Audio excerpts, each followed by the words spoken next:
Morning students. अभी हम लोग पढ़ेंगे क्लास 11th का जो हाइड्रोकार्बन चल रहा था उसमें बोर्च रिएक्शन। ठीक है, तो एक इंपॉर्टेंट रिएक्शन बताने जा रहे हैं, इसको ध्यान पूर्वक समझने की कोशिश करेंगे, याद करने की कोशिश करेंगे। तो अभी पढ़ेंगे हम लोग बोर्च रिएक्शन। तो हेडिंग लगाएंगे बोर्च रिएक्शन। हेडिंग क्या है आपका? WURTZ, Borch reaction. ठीक है, क्या है आपका? Borch reaction. रिएक्शन का मतलब सबको पता है, अभिक्रिया होता है। बोर्च अभिक्रिया इसको बोलते हैं, हिंदी में क्या बोलते हैं? बोर्च अभिक्रिया। तो बोर्च अभिक्रिया होता आखिर क्या है? तो बोर्च अभिक्रिया करने के लिए हम लोग लेते हैं आपका एल्किल हैलाइड। क्या लेते हैं? Alkyl halide. तो पिछले लेक्चर में आपको बताया गया था एल्किल हैलाइड आखिर किसको कहा जाता है। एल्किल ग्रुप में जब हैलोजन रहता है, क्या रहता है? हैलोजन, उसको बोलते हैं एल्किल हैलाइड। एल्किल हैलाइड लेंगे और इसका रिएक्शन होगा सोडियम मेटल के साथ। किसके साथ होगा? सोडियम मेटल के साथ in the presence of dry ether. Dry ether का मतलब शुष्क ईथर की उपस्थिति में होगा। बोलिएगा कि मॉइस्चर ईथर की उपस्थिति में क्यों नहीं हो सकता है? क्योंकि जब ईथर मॉइस्चर रहेगा तो अल्कोहल बनाने का चांस बढ़ जाता है। अल्कोहल बनाने का चांस बढ़ जाता है। तो हम लोग यहाँ पे बोर्च रिएक्शन में क्या पढ़ेंगे? एक बात आपको तय हो गया, इसमें क्या सीखना है? बोर्च अभिक्रिया। इसको हिंदी में क्या बोलिएगा? बोर्च अभिक्रिया। इसमें क्या सीखेंगे कि हम लोग एल्किल हैलाइड को एल्किल हैलाइड बदला जाएगा एल्केन में। एल्किल हैलाइड इनटू एल्केन, यानी कि यहां भी बोर्च रिएक्शन में याद रखना है हम क्या बनाने जा रहे हैं? एल्किल हैलाइड से एल्केन, एल्किल हैलाइड से एल्केन बनाने जा रहे हैं। यानी कि एल्किल हैलाइड दिया हुआ है और हम बनाएंगे यहाँ पे क्या चीज? एल्केन बनाएंगे। एल्केन कहे तो CnH2n+2, जैसे मीथेन, ईथेन, प्रोपेन, ब्यूटेन, इस तरह का चीज। तो एल्किल हैलाइड को हम लोग बदलेंगे एल्केन में बदलेंगे। ठीक है, अब इस रिएक्शन में क्या होता है? सबसे पहली बात है कि यहां पे जो हायर मतलब एल्केन बना सकते हैं, हायर एल्केन तो बनाएंगे, लेकिन इसमें कार्बन की संख्या जो होगा वो इवन होना चाहिए। इवन मतलब सम होना चाहिए। क्या होना चाहिए? यानी कि सिमेट्रिक एल्केन बनेगा। क्या बनेगा? Symmetric alkane. अब बोलिएगा यहाँ पे अनसिमेट्रिक एल्केन क्यों नहीं बनेगा? अनसिमेट्रिक एल्केन का मतलब अभी समझ में आएगा सबको। देखिए, सबसे पहले इसको हम लिखते हैं कि बोर्च ने क्या किया था। बोर्च ने एल्केन को कैसे बनाया था। तो इसके लिए क्या करेंगे? देखिए बच्चे, तो बोर्च एक आदमी का नाम है। इन्होंने क्या बनाया? एल्केन। क्या बनाया? एल्केन। क्या याद रखेंगे? एल्केन बनाया। किसके सहायता से बनाया? एल्किल हैलाइड की सहायता से बनाया। किसके सहायता से बनाया? एल्किल हैलाइड के सहायता से बनाया। फॉर एग्जाम्पल, सबसे पहले हम देखेंगे इसका परिभाषा, इन्होंने क्या क्या किया था। देखिए, तो याद रखिएगा, when alkyl halide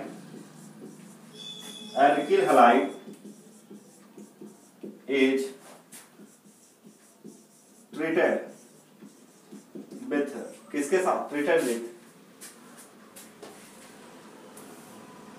sodium metal. किसके साथ? Sodium metal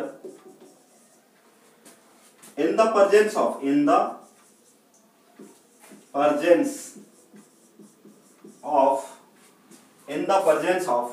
dry ether,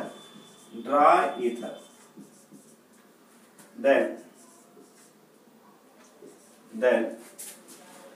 alkane is obtained।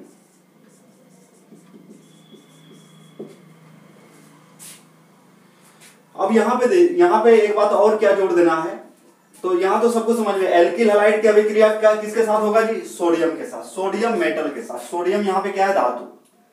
Metal के साथ रिएक्शन होगा, सोडियम मेटल के साथ। लेकिन यहाँ पे कैटालिस्ट क्या होगा? ड्राई ईथर होगा। क्या होगा? ड्राई ईथर, शुष्क ईथर जिसको बोलते हैं। क्या बोलते हैं? शुष्क ईथर।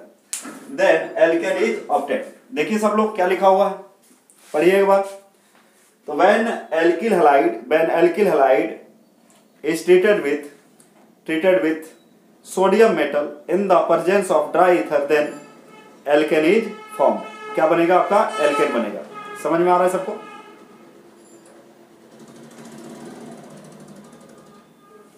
अब इसका यूज कहां करते हैं? बुर्च रिएक्शन का प्रयोग कहाँ किया जाता है ये देखेंगे हम लोग। तो बुर्च रिएक्शन का जो हम लोग यूज करते हैं हायर एल्केन है ना। तो आगे नेक्स्ट पॉइंट आपको बताया जाएगा या इसी में लिखवा देते हैं। एक लाइन और क्या याद रखना है इसमें, दूसरा पॉइंट क्या याद रखना है कि बुर्च रिएक्शन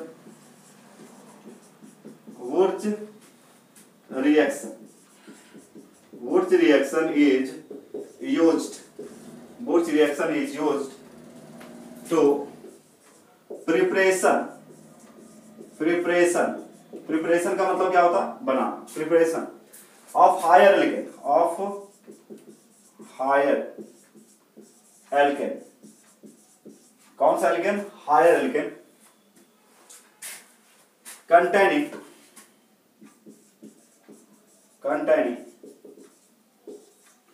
even number of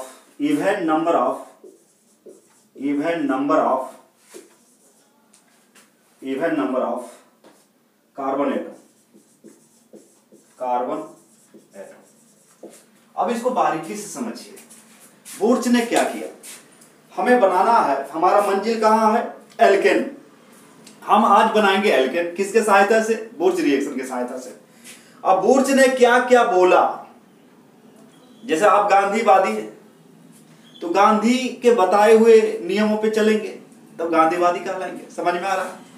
ठीक उसी प्रकार यदि आप बुर्च रिएक्शन को फॉलो करें तो बुर्च साहब ने जो जो बताया था उसको पालन करेंगे तभी मंजिल मिलेगी। मंजिल मतलब जो प्राप्त करना चाहते हैं वो मिलेगी। तो हमारा जो टारगेट है यहाँ पे एल्केन प्राप्त करना, समझ में आ रहा है। एल्केन मतलब CnH2n यानी कि हाइड्रोकार्बन, सैचुरेटेड हाइड्रोकार्बन प्राप्त करना है, ठीक है। तो बुर्च साहब ने क्या किया, सबसे पहला बात क्या लिया, पहला दिमाग में एल्किल हैलाइड लिया। क्या लिया, एल्किल हैलाइड।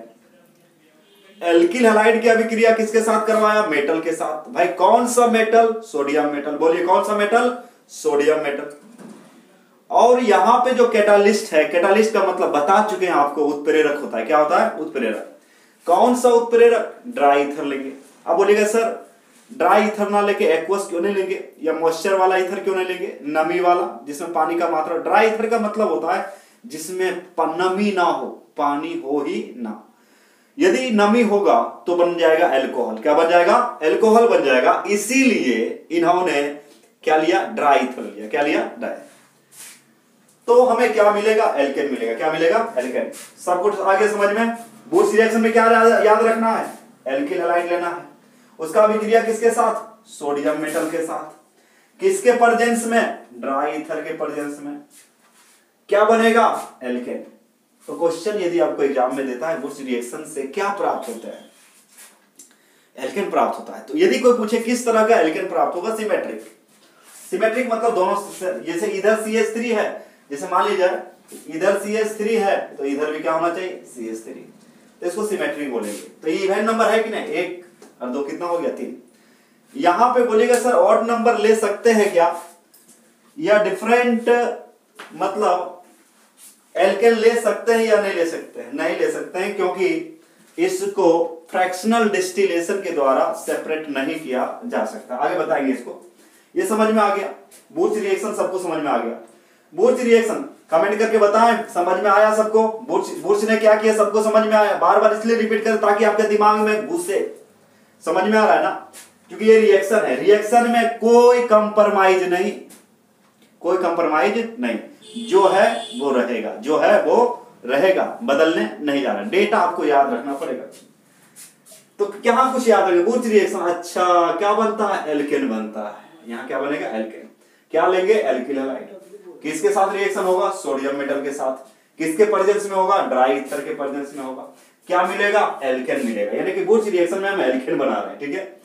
फिर बोला बुर्च reaction is used to preparation of higher alkane, preparation of higher alkane containing even number of carbon atom. Even number of carbon atom मतलब यहाँ पे जो कार्बन की संख्या प्राप्त होगा वो सम होगा। सम का मतलब 2 हो सकता है, 4 हो सकता है, 6 हो सकता है, 8 हो सकता है। इवन, एटलीस्ट इवन का मतलब तो समझ में आता है ना सबको, हाँ, तो फिर दिक्कत नहीं है, ठीक है। इसका स्क्रीनशॉट ले, हिंदी बताते हैं जल्दी से। इसका स्क्रीनशॉट ले, हिंदी लिखवाते हैं।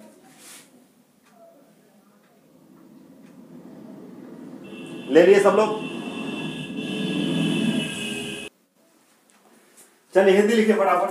तो हिंदी में क्या है, बोर्च रिएक्शन है ना, तो हिंदी जिनको चाहिए वो लिख लेंगे। हिंदी में क्या बोलेंगे कि जब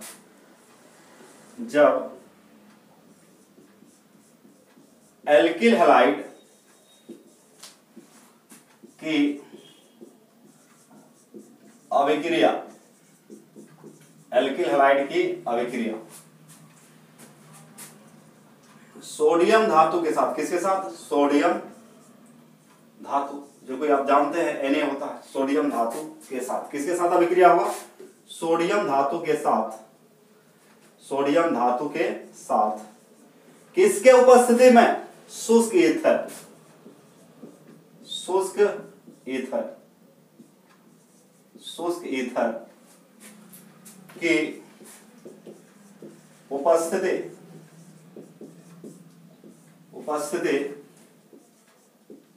में कराई जाती है, कराई जाती है, तब क्या बनता है बउआ, तब एल्केन प्राप्त होता है या एल्केन बनता है, तब एल्केन बनता है। फिर एक बात लिखवाए थे इस पॉइंट में, याद रखिएगा कि बुर्च अभिक्रिया का उपयोग, यानी कि बुर्च रिएक्शन का प्रयोग,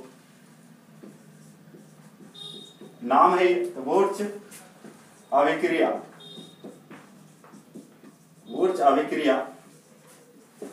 का प्रयोग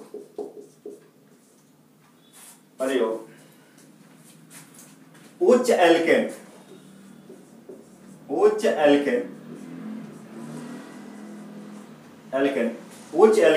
जिसमें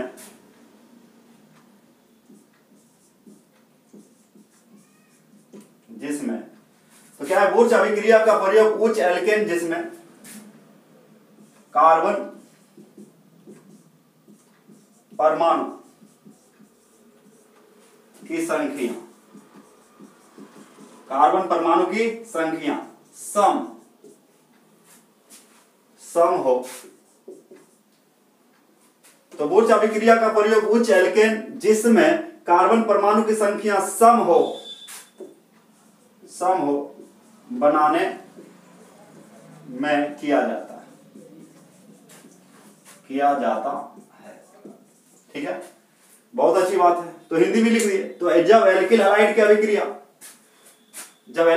की अभिक्रिया सोडियम धातु के साथ शुष्क ईथर की उपस्थिति में कराई जाती है, तब क्या बनता है, एल्केन बनता है। बुर्च अभिक्रिया का प्रयोग उच्च एल्केन जिसमें कार्बन परमाणु की संख्या सम हो बनाने में किया जाता है, यानी कार्बन की संख्या सम होनी चाहिए, 2, 6 इस तरह करके 4, है ना। अब इसका उदाहरण देखिए, उदाहरण एग्जाम्पल, तो एक एग्जाम्पल, पहला एग्जाम्पल लेते हैं। जैसे मान लीजिए आपका दिया हुआ है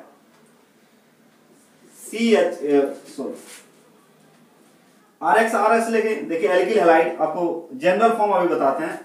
जैसे RX है तो X यहाँ पे क्या है, X यहाँ पे जैसे Br ले सकते हैं, I ले सकते हैं, Cl ले सकते हैं, तो RX है, ठीक है।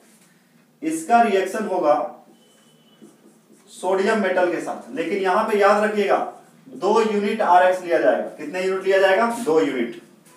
अब बोलिएगा 2 यूनिट क्या क्या है यहाँ पे, तो यहाँ पे RX, इसको ऐसे भी लिख सकते हैं 2RX, क्या लिख सकते हैं, 2RX। तो देखिए एक सोडियम एक X को क्या करेगा, लेगा। तो यहाँ पे क्या होता है कि इसको यदि एक तरीका बताते हैं आपको, यदि हम इसको ऐसे लिखें, इसको हम यदि इस टाइप से लिखें, XR भी लिख सकते हैं, इसको क्या लिख सकते हैं, XR, यानी कि जैसे मान लीजिए यहाँ पे CH3 है तो इसमें क्या जुटा हुआ है, मान लीजिए Br जुटा हुआ है, इस तरह से भी ले सकते हैं।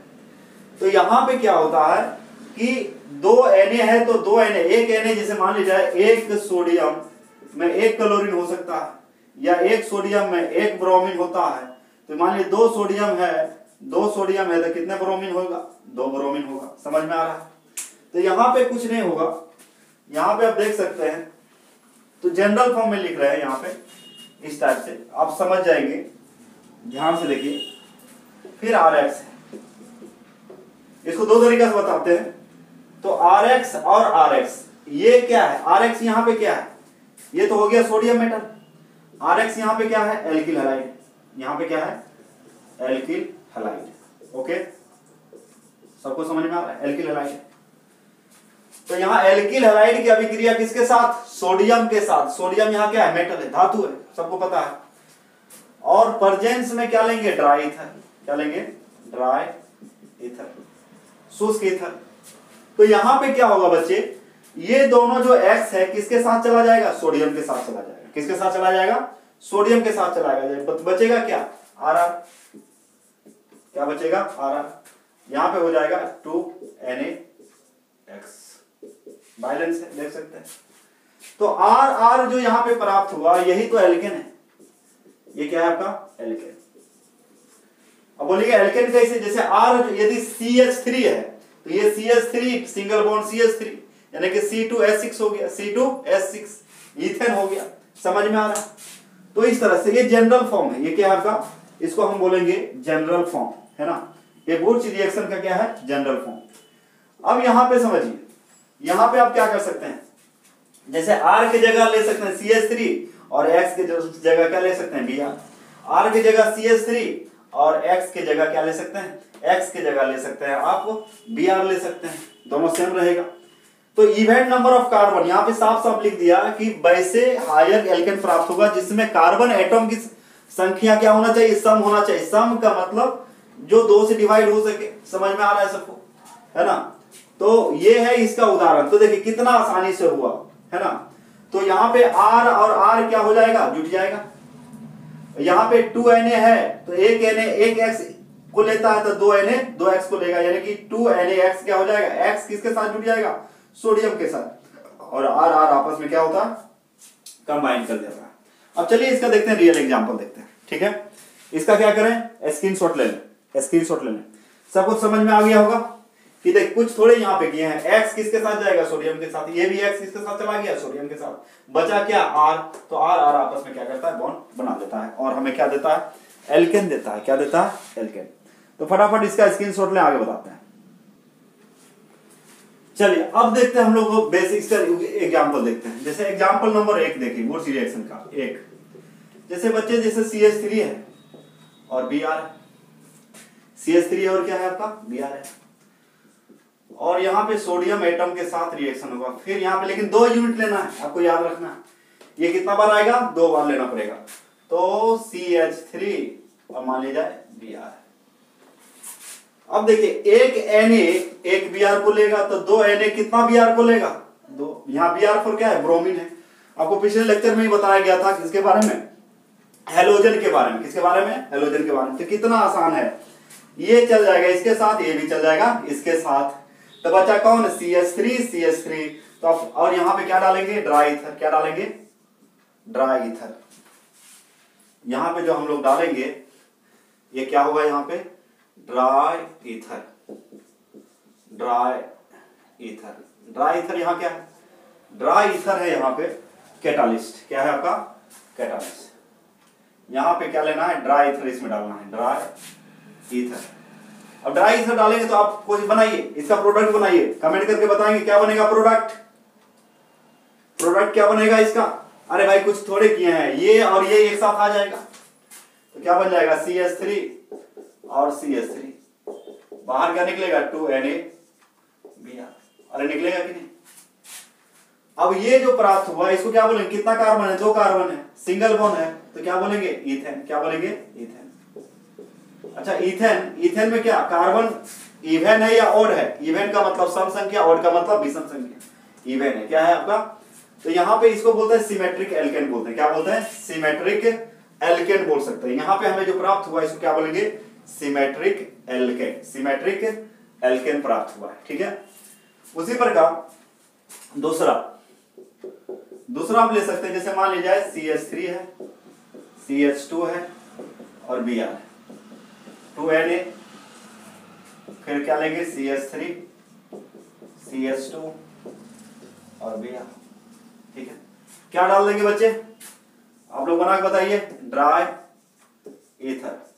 कैटालिस्ट क्या होगा, ड्राई ईथर। क्या बनेगा बोलिए, अरे ये आपस में जुड़ जाएगा, ये आपस में क्या हो जाएगा, जुड़ जाएगा। तो क्या बनेगा, CH3 CH2 फिर ये जुड़ जाएगा CH2 और CH3। तो कितने कार्बन हो गए? 2 और 2 4। इसको क्या पढ़ते हैं? N butane. बाहर क्या निकलेगा? बाहर निकलेगा 2NaBr। 2NaBr। समझ में आ रहा है? तो ये क्या बना? ये एल्केन नहीं है, एल्केन है। कितना कार्बन है? 1 2 3 4। 4 को क्या बोलते हैं? लंबा चेन है तो ये N ब्यूटेन। अब ये N ब्यूटेन है, यानी कि ये भी क्या है? एल्केन। इसको क्या बोल सकते हैं आप? एल्केन। और ये भी क्या है? N ब्यूटेन क्या है? एल्केन है। क्या है आपका? एल्केन। तो क्या बना पा रहे हैं हम लोग? एल्केन बना रहे हैं। क्या बना रहे हैं? एल्केन बना रहे हैं। ठीक है। और बहुत सारे ले सकते हैं, ऐसे भी लिख सकते हैं। मान लीजिए 3 कार्बन का लेंगे, समझिए। जैसे मान लीजिए C3 है और S7, H कितना है? 7 है और Br है।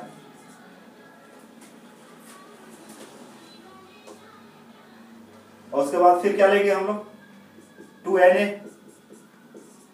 इसको हम डायरेक्ट लिख रहे हैं, आप लंबा करके लिखेंगे, थोड़ा बोर्ड में नहीं हटेगा। तो एक साथ क्या लेंगे? इसको 3 बार कैसे लिखेंगे? CH3 CH2 CH2। फिर एक और लेना पड़ेगा, 2 यूनिट लेते हैं, C3H7 और Br। क्या डालेंगे? Dry ether. ड्राई ईथर आ रहा है समझ में? Dry ether. तो यहां पे देखिए, यहां पे जो एल्केन प्राप्त होगा वो इवन होना चाहिए। तो 3 इधर 3 इधर, 6 इवन ही प्राप्त होगा। समझ में आ रहा? तो यहां पे आप देख सकते हैं, क्या देखिएगा? ये बना लेगा C3H7 सिंगल बॉन्ड, C3H7 और 2NaBr। 2NaBr बना लेगा। इसको यदि हम ऐसे लिखें, इसको यदि हम इस तरह से लिखें, नीचे लिख के दिखाते हैं आपको। तो 3 दूना कितना हुआ? 6। N हेक्सेन हो गया।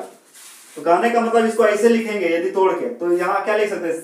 यहां पे क्या लिखा हुआ है? CH3 CH2 CH2Br। फिर क्या है यहां पे?